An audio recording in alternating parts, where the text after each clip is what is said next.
When a chicken looks off, should you isolate her? Or is that actually the wrong move? Isolation is one of the first things new chicken keepers reach for. It feels responsible. Something looks wrong, so you separate the bird just in case. It's often treated as a catch-all solution on online chicken care boards. But in backyard flocks, especially small city flocks, isolation is often overused, and sometimes it makes things worse. Let's talk about when not to isolate a chicken, and why observation is sometimes the better choice. One of the most common situations that looks like a problem is molting. A molting chicken can look genuinely alarming. Bald patches, missing tail feathers, scruffy wings, lower energy, and a grumpy attitude all show up fast. But molt is not illness. It's a normal hormone-driven process, and isolation adds stress right when the bird needs calm, familiarity, and her normal routines. Unless she's being actively attacked, a molting hen is usually better off staying with the flock. Another common case is a chicken that seems low energy but is still eating and drinking. Chickens rest more than people expect. They have natural dips in activity during heat, cold, short daylight, or after busy flock interactions. If a bird is alert, walking normally, eating, drinking, and perching, isolation usually doesn't provide any benefit.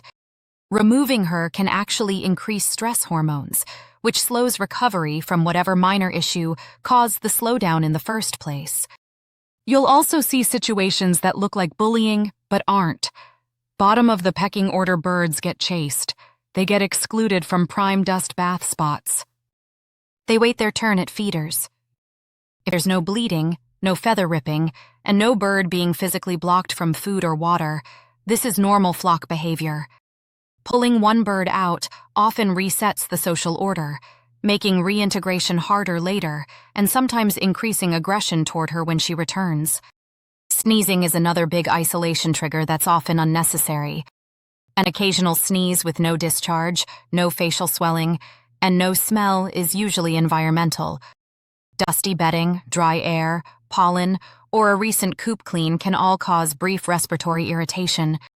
In these cases, improving ventilation or bedding does more than isolating a healthy bird. Another area that causes confusion about what to do is seasonal behavior. In hot weather, chickens sit still to cool down. In cold weather, they conserve energy and move less. A bird sitting alone for part of the day isn't automatically sick. Many chickens self-separate briefly to regulate temperature, then rejoin the flock. Stress recovery is another moment where isolation backfires. After transport, a predator scare, coop rearrangement, or even a loud environmental change, chickens can seem withdrawn or off for a day or two. The flock itself is stabilizing. Removing one bird during this period often increases anxiety rather than calming it. So how do you tell when to observe and when to separate? A simple rule helps. If the chicken is eating, drinking, and moving normally, observation usually comes first. Isolation is best reserved for 3 clear situations: active bleeding or injury, signs of contagious illness, or a bird being physically prevented from accessing food or water. Everything else lives in a gray zone where calm observation is often safer than intervention. In small backyard flocks, unnecessary isolation creates a cycle.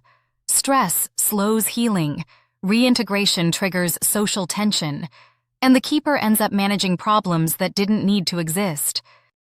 In the end, watching closely, keeping notes, and giving a chicken time is often the most effective care you can provide. Please hit that like button and subscribe and don't miss what's coming next. Thanks for watching, and I'll see you in the next one.